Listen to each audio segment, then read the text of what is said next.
I have a budget in front of me here that is looks like something that my dog threw up. It's just a conglomeration. It's a mess, and it mostly doesn't deal with things that are budget related.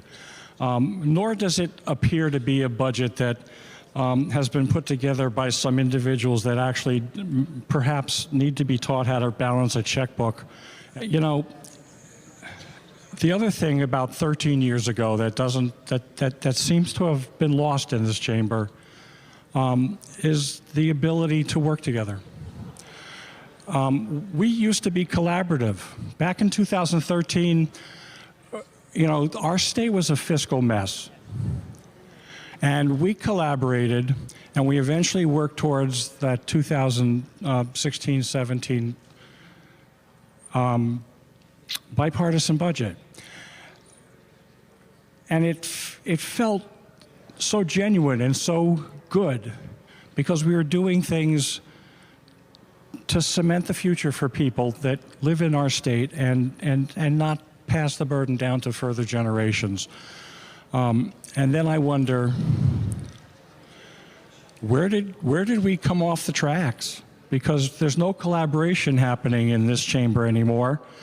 As a matter of fact, it's just a lot of nastiness going back and forth, and no concern about what, you know, the people that I represent, who expect a balanced budget and expect us to not raise their taxes.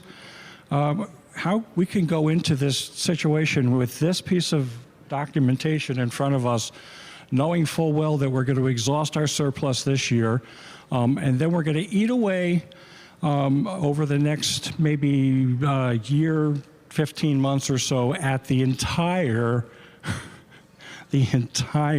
rainy day fund, leaving ourselves with a budget that's a couple, maybe $2.5 billion a year above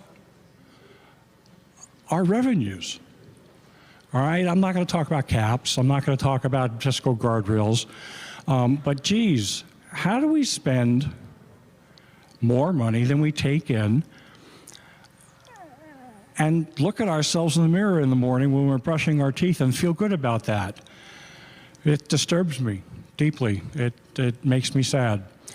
At some point in time, I would love to see some people in this chamber open their eyes, open their hearts, open their arms, and start working together again. Thank you, Mr. Speaker.